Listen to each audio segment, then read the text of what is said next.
오늘날 수많은 그리스도인들이 성경을 나름 본다고 하지만 정작 가장 중요한 내용을 잘 모르는 분들이 많습니다.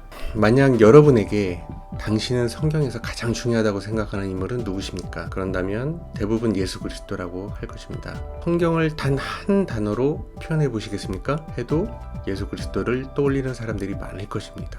하지만 믿음이 좋다고 하는 사람들에게 예수 그리스도에 대해 물어보면 잘 답변하지 못하는 경우가 많습니다. 그렇다면 예수 그리스도를 믿는다는 것은 도대체 어떻게 믿는다는 것인지 의문을 안 가질 수가 없겠죠. 예수 그리스도가 존재하는 것을 믿는다? 구원자라는 것을 믿는다? 하나님이 사람으로 오신다는 것을 믿는다? 우리의 죄를 사해 주시는 것을 믿는다? 그런데 이렇게 믿는다고 하면 성경에서 말하는 예수님을 믿는다는 것이 성립이 될까요? 결코 아닙니다.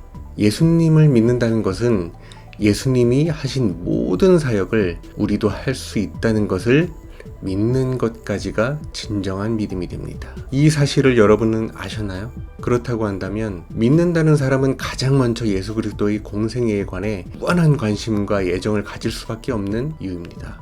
그럼에도 불구하고 믿음을 세상적 관점으로 가르치고 있어 영적인 눈과 지식을 가질 수 없게 가로막는 형태로 지나온 것 같습니다. 또한 성경을 교리로 틀 안에 가도 그 이상 알아볼 수 없도록 정립해 두었고 그것이 마치 말씀의 답인 것처럼 인식되어 왔고 이와 같은 것들로 교단의 신학교를 만들고 모든 목회자가 똑같은 방식으로 틀에 갇힌 교육을 받아 세상의 교리라는 틀에 찍혀 그 안에서 가르치도록 대량으로 공장에서 만들어지듯 쏟아져 나온 거라 보는 입장을 생각해 봅니다. 마지막 이 시대에 성경을 통해 교리를 판단하는 눈을 갖지 못한다면 오랜 역사 동안 배워왔던 것처럼 교리를 통해 성경을 보게 되는 악순환의 고리를 끊어내지 못하고 올바른 하나님의 뜻을 알 수 없게 될 것입니다. 교리를 무조건 잘못이라고 하는 말이 아닙니다.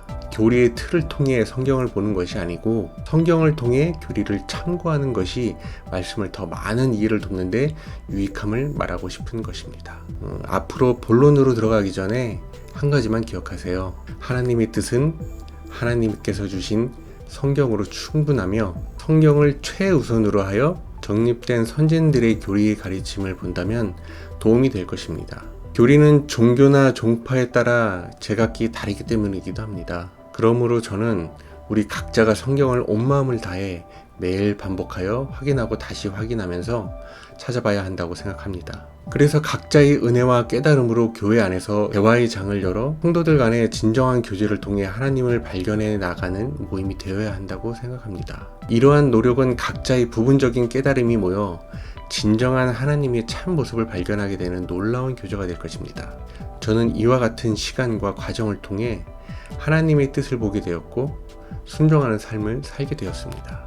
앞으로 우리가 성경을 다시 보고 다시 모여 각자의 용기로 서로의 부끄러움을 덮어주고 새로운 변화된 모습으로 채워주는 사랑을 완성해가는 계기가 됐으면 좋겠습니다.